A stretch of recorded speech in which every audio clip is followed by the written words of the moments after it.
Hi, my name's Amy. I'm the founder of Calm Through Cancer. Join me today for this conversation with Jane Cleary, who's a GLP-1 metabolic health specialist. Today, we're going to be talking about common misconceptions and how you can set yourself up for success if you're taking a GLP-1. Well, thank you so much for joining us today. You're located in Australia. I'm here in Dallas, Texas. So it's 9 o'clock on a Thursday, my time. It is Friday at what, noon? So you're kind of Jane? joining from the future. So I think this is going to be a topic of conversation that is really of interest to the breast cancer community, talking about GLP-1s. I think that the GLP-1 conversation has really exploded over the past few years. I've been taking one myself for weight loss, and I think specifically within the breast cancer community, there is emerging research, and I know it's still very early, but that we know that GLP-1s can help you keep a healthy body weight, and I know that that's important for recurrence. And there's emerging research, talking about inflammation. So all of that to say, I know that this is going to be of interest to the breast cancer community. And just to set the stage, this conversation isn't to diagnose, say whether someone should or should not take a GLP-1. That's a conversation that really should be had with their care team, their oncologist. But if someone has decided with their care team that a GLP-1 is right for them and they've started to take it, I think the purpose of this conversation is how they can set themselves up for success. So 100%. with 100%. that, I've been talking a lot. So I would love it if you could just introduce yourself and your title and a little bit about your credentials and the work that you do. Yep. So my name is Jane Cleary and I live in beautiful Sydney. And I guess my background is more in terms of fitness and nutrition. I'm a qualified personal trainer. I'm also a qualified and certified nutritionist, which I've been doing for about the last 15 years. My business is very focused on midlife women. About 15 years ago or so, I joined a outdoor fitness group, and it was after a bit of a tragedy that I had going on in my family. So I was at my absolute lowest point. What I found was it wasn't so much the exercise itself, but it was more the community of this group of amazing women. And I came into this in my early 40s, and there were women from 40s, 50s, and 60s. And as I said, from that moment, it really changed my life. And I decided then I wanted to quit my corporate career and move into fitness. And as I said, nutrition is all part of that. Um, and then moving into the GLP-1 space. So I'd been working with midlife women for probably about 10 years or so. And then the how I got into GLP-1 was probably about 7 years ago. So even though everyone thinks that GLP-1s are kind of this new kid on the block, they've actually been around for around 20 years. Ozempic, anyway, has been around for that long. No clue. Um, yeah, and the reason why I got into it was because it was actually one of the mums from my son's school. She was working for a pharmaceutical company at the time, and it was just before COVID, and she was talking to me and she was telling me about this drug, which was Ozempic, and she was telling me about how stressful her life was because Ozempic was on short supply. It was a drug that was developed obviously for diabetics at the time. And of course, it was getting all this.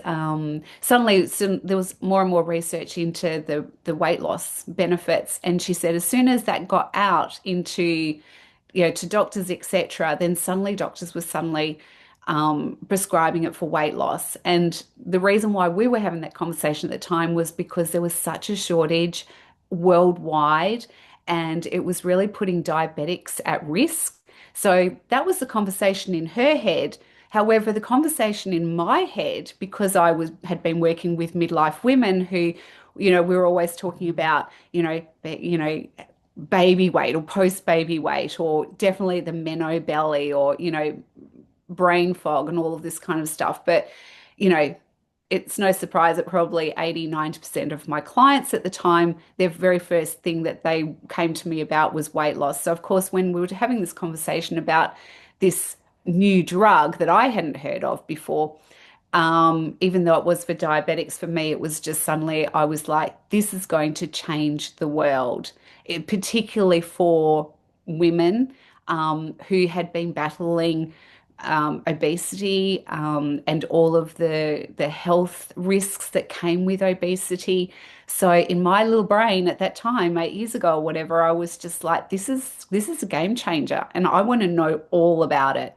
So I got into it, studied as much as I could, became certified. So I'm actually a certified GLP-1 specialist here in Australia now. Well, actually, I got my certification in the US because there is no certification here in Australia. So I'm actually one of the very few in Australia who are certified to be able to help people. But yeah, as I said, I really wanted to learn more and more about this because I knew that it was going to blow up. At that time, no one had heard about Ozempic. There was none of the stuff in the media.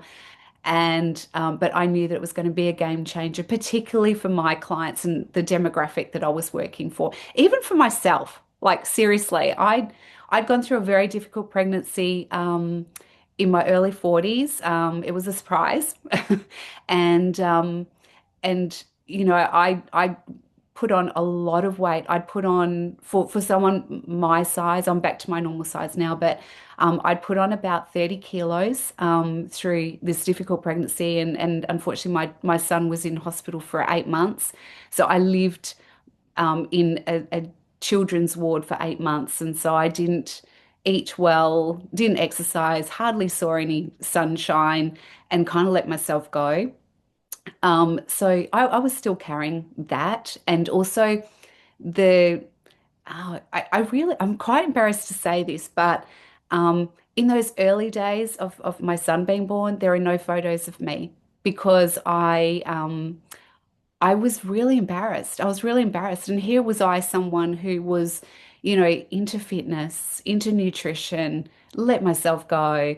So when Ozempic, as I said, when the Ozempic came up, I was not only thinking of my clients, but I was thinking of myself as well.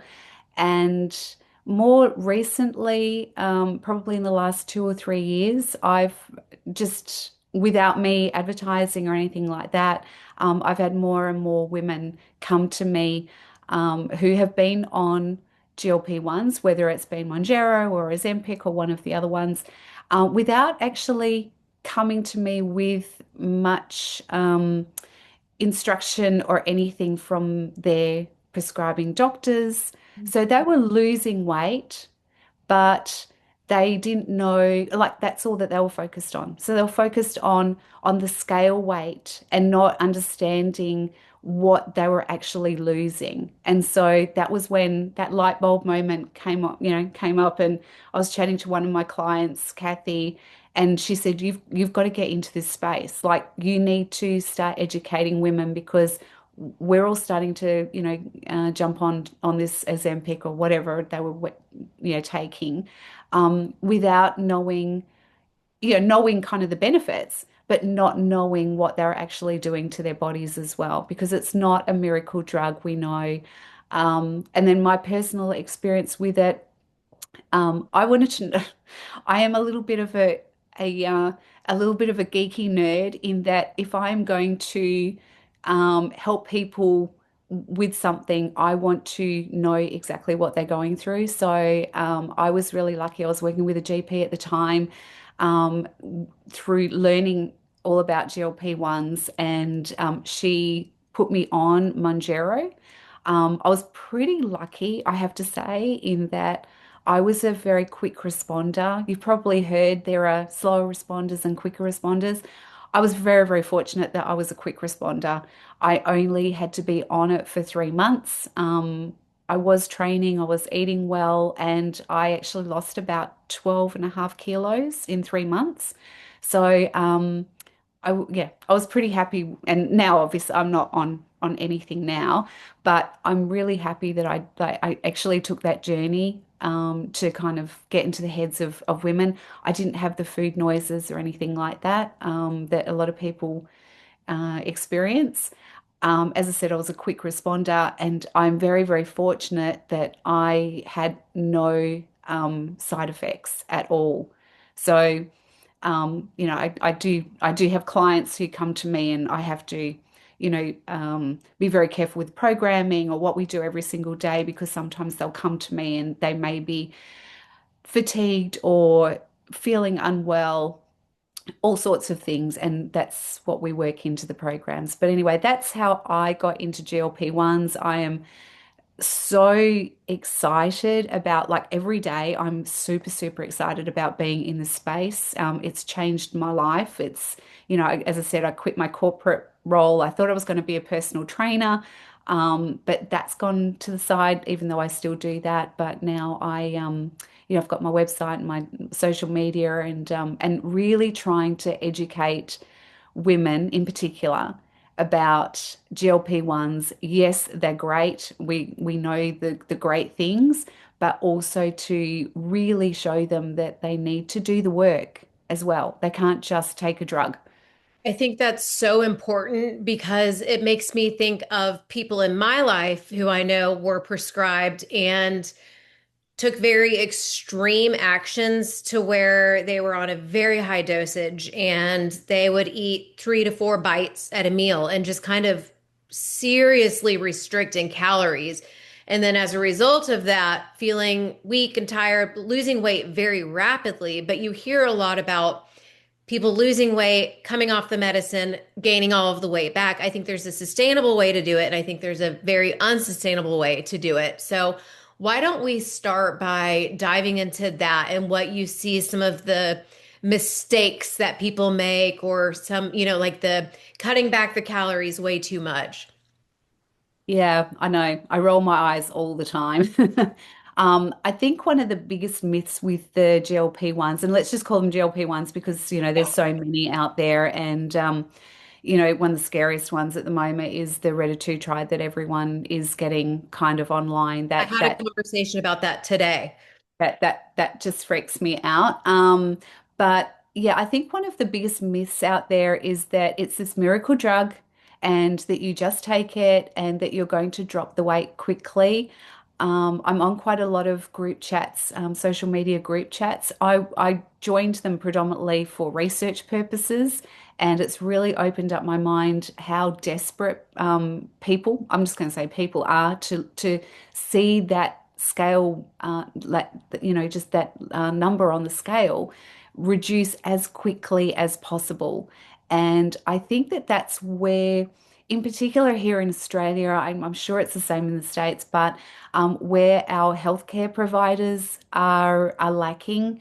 I've dealt with quite a few doctors, GPs predominantly, women specialists over the last 12 months or so when I've been kind of doing a deep dive into this, and super surprised at how many of them do not quite grasp the importance of, maintaining muscle, or understanding that the weight loss is also muscle loss. So it's not just fat loss, it's muscle loss as well. And as we get to a certain age, we can't afford to lose muscle mass.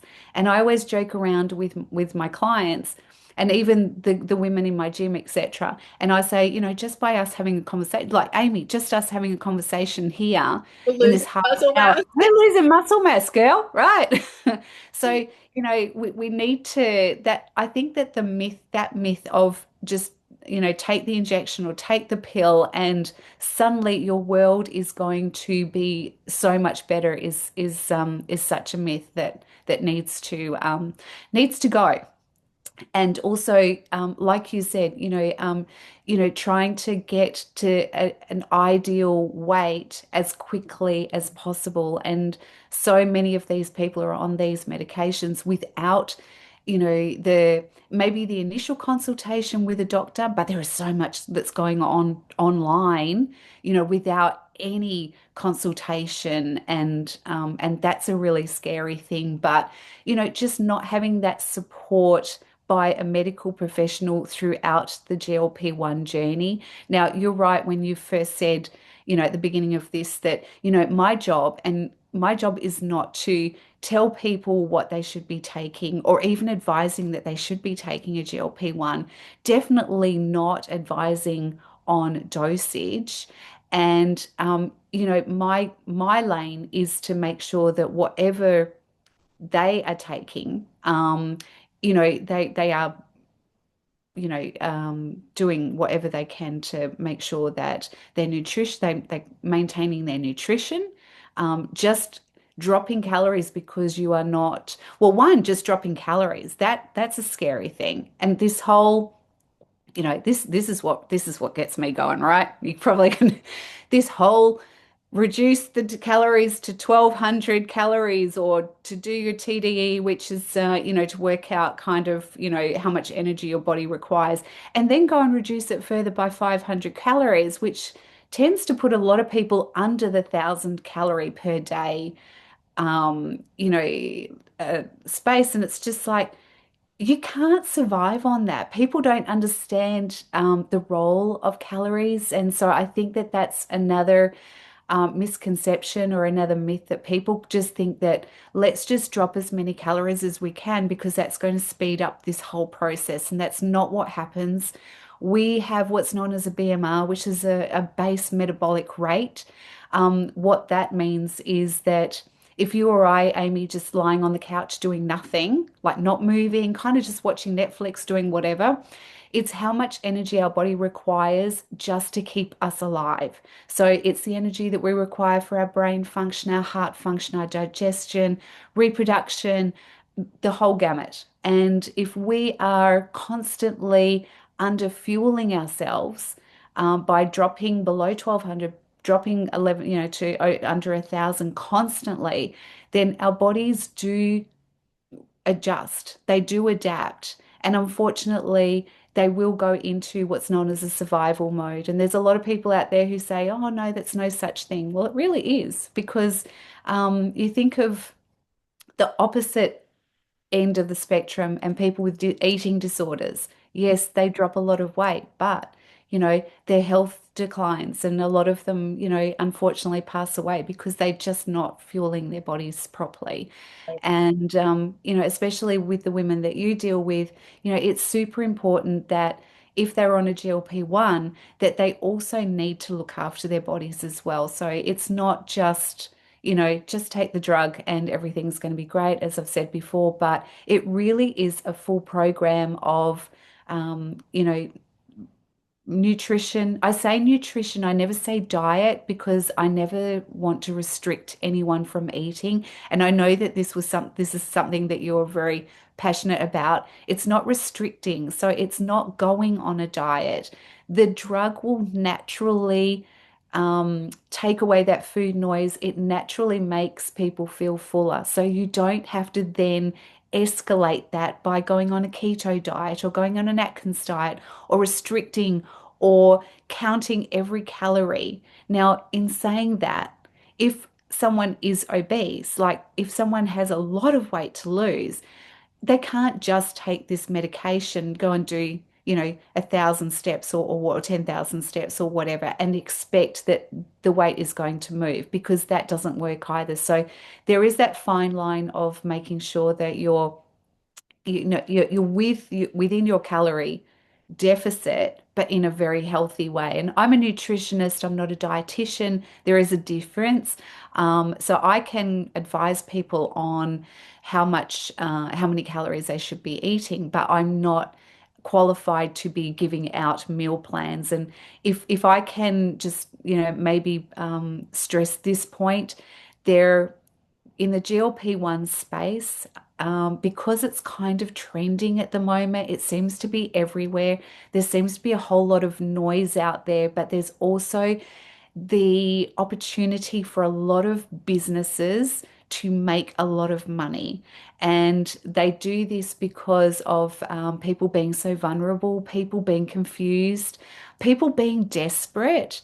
So the one thing that I really want to point out here is that I see a lot of GLP-1 diets. I see a lot of food being marketed for GLP-1. Um, there is nothing special that anyone should be doing that they wouldn't be doing anyway. Mhm. So I think that that's the point. So I really don't want maybe the ladies that you deal with think that if they're going to take a GLP-1 or they're on a GLP-1 that they need to do a special diet, that they need to be taking the special supplements, that they need to be doing this, they need to be doing that, and spending a lot of money on, through these companies that are kind of scaremongering them. That's Constantly, yes. and the reason why I'm saying this is because as a nutritionist, as I said, I'm not qualified to give out meal plans. And I'm saying that probably 99% of these diets and these meal plans that I see constantly coming up on social media are really probably just AI and really are not backed by someone who is qualified to be handing it out. So really don't get sucked into all of the scaremongering that's out there. And boy, I see it all. I saw a medical professional on online suggesting if you're on a GLP-1, you should cut out dairy entirely because dairy causes inflammation. And I was like, okay, I'm automatically not listening to anything this person has to say because, especially in the breast cancer world, a lot of the medications can cause bone loss, and dairy can be so important for rebuilding that. And whenever anybody says cut out something entirely, my alarm bells kind of go off a little bit because as you said, I am very passionate that it's not a diet. I think that it's how I view GLP-1s is more of a tool to lifestyle changes too. So 100%. like you said, it's not something that you take and it flips a switch. It can enable you to reduce the food noise so that the making the more long-term health decisions is easier. 100%. So with the GLP-1s, yes, it lessens food noise, as I said, keeps people feeling fuller. The new drugs that are coming on board are, are doing different things as well in terms of blood sugar levels and things like that, metabolism, all sorts of stuff. And we're not going to get into all of that medical stuff here, but with the clients that I have, what I find is that it kind of opens up their world. So for a lot of them, they've been struggling for this their entire life. And suddenly they've been given a window of an opportunity that they can now make some smarter choices. And I'm not saying that they haven't tried that in the past, but I think we were at that age that we've tried a lot of things, and some things work and then some things don't, or some things work for a short period of time and then they kind of go back to normal. And this is a very emotional space as well. It's more emotional than physical for a lot of people. And as I said, it taking the medication is not the magic pill. It opens up the opportunity to perhaps start eating a bit better because the food noise is not there. And I've got clients that tell me that they used to get up. A lot of my clients are midlife women, so we don't have a whole lot of sleep, right? 2 o'clock, we're the two a.m. club, sometimes, right? But waking up at 2 o'clock in the morning because of hot flashes or whatever, and then what am I going to do? All right, I'll go to the fridge and I'll have something to eat. Well, a lot of that has stopped being on GLP-1s, so they're able then to make smarter choices. The other thing is, as you said, the bone density is the biggest thing. I have a mother with osteoporosis. I've got a younger sister she's in her early 50s. She has got osteoporosis. Now, both of them are very restricted with what they can do. I'm very blessed that I was one of those girls in the 80s that, I used to do all the aerobics and I used to do all the dancing and do all that kind of stuff. So my bones are actually pretty strong and I'll eat whatever I eat, right? And but a lot of my work is beyond, especially with GLP-1s, is actually not the weight loss side of things. It's actually more than just the muscle. You're maintaining the muscle, but it's actually protecting the bones, and that comes down to maintaining muscle mass or even building muscle mass to protect the bones. And of course, the nutrition side of things. So, like you said, we don't restrict, we definitely don't cut out dairy. Unless you've got a medical reason to cut Right. out dairy, and that's with a lot of people are lactose intolerant, etc. So I get that, but it doesn't mean that you have to cut out, certain foods just because you're on this medication or that you're trying to lose weight. And the other thing, you were talking about some of the myths, etc. Well, I think one of the things that really irks me a lot, and if anyone reads my blogs or whatever, I'm constantly saying this, and I've always said it, is to ditch your scale. Throw away the bathroom scale. We used to have a bathroom scale here. I literally have thrown it out now, but the only reason I used it was for luggage before we traveled, because it really it says nothing. Mhm. And if I can push one thing to women, and I do it daily, is that the number on the scale is not accurate. It does not make you who you are. It does not validate anything. And when I see people make comments, oh, I've dropped 5 kilos, but then I've put 2 kilos back on. Well, that's normal. I Mhm. mean, that's not normal, right? You wouldn't do it like in a day, but Right. it's normal because as females, our weight is gravity pushing on us. And, we're going to probably run out of time here, but it's gravity pushing on us and doesn't take into consideration inflammation or what we've eaten, whether we pooped that day, our exercise, all sorts, whether or not we're fatigued. Fatigue can hold on weight as well. So, yeah, that's another thing that I really push with this GLP-1. Ditch your scales and get body composition scans. And obviously DEXA scans as well for bone density. Super, super important. I have so much to say about all of this. So, okay, first of all, the scale, I love that because I think when I first went on a GLP-1, I had a specific number in mind. I want to get to this number. Everybody does. I had to have a real honest conversation with myself that my worth is not associated with a number, and I'm so much more than what my body looks like. And especially going through breast cancer, my breast cancer specifically feeds on estrogen. So because of that, I have to be on a medication for 10 years that removes all of the estrogen from my body. I'm 2 years in and I just had my first DEXA scan and it shows that I have osteopenia. So the beginning stages of osteoporosis, which is kind of normal. I'm just turned 39, so I am on the younger side and, I've been put into medical menopause. But because of that, I just had my eighth surgery. So I had my final revision surgery 5 weeks ago.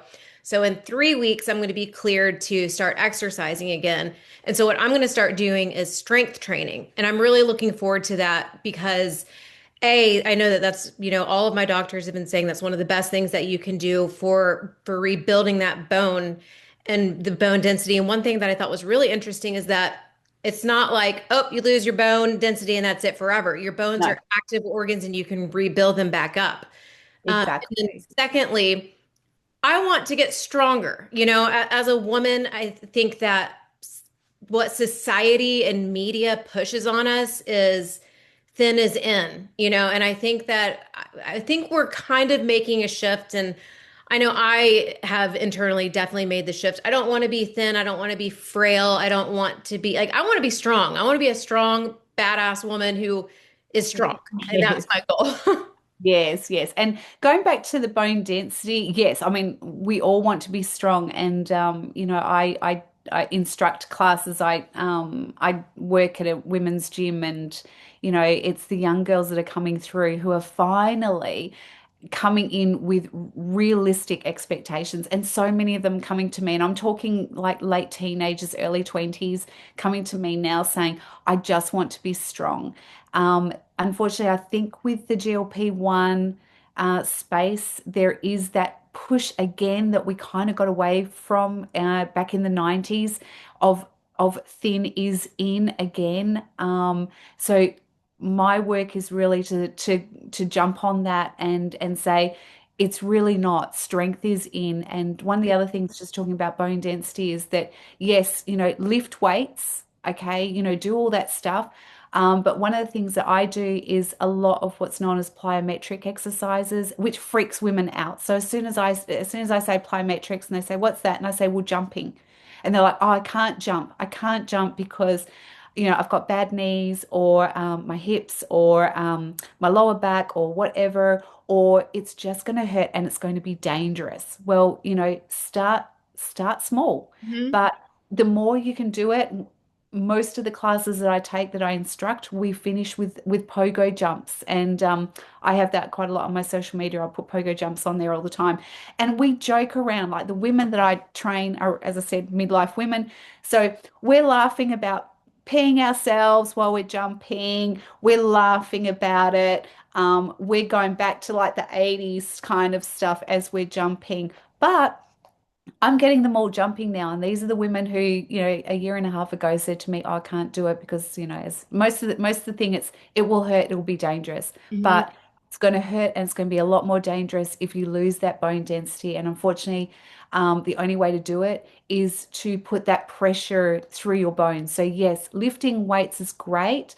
That will build the muscle that will protect the bones, but you actually need to put force through the bone. So even if you're in the gym and you're lifting weights, say for example, if you're doing just because I'm on the screen here, you can't see my down there, but if you're doing an overhead press, for example, you could overhead press like this and you're building great muscle. But if you actually then think about putting some force into it, so taking a deep breath and forcing it up, and bringing it down, but safely, like not overextending or hyperflexing your elbow, but adding that force or adding a little bit of a dip with a press of a heavier weight, that is what's going to build bone mass. And super, super important if these ladies are also considering GLP-1s, because GLP-1s are great, but they're really pulling away at your muscle mass, at your bone mass, as well as your fat mass.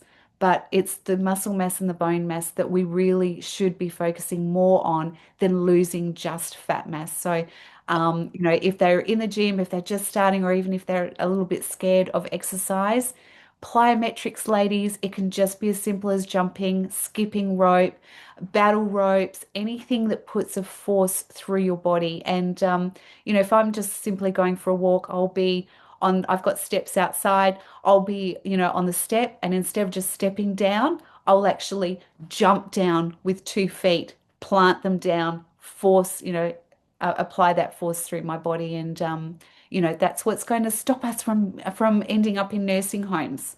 I have 3 steps going down my front door, and I'm going to start doing that when I go Yeah, out. well, yeah. So start on your first step and then just jump off with two Yeah. feet. So not just nice and ladylike, and don't think about But landing like you soft. mean it.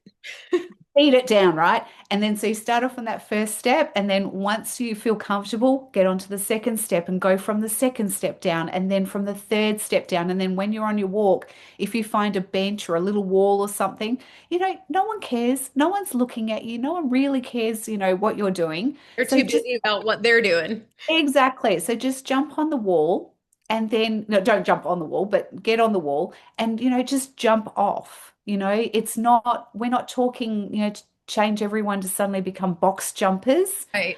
because that can freak people out. But the going off the box is as good, probably even better, because it does add that extra jolt through your body. And, I mentioned the pogo jump. So, we do the pogo jumps, which is just literally not coming off the ground very far. It's just jumping up and down.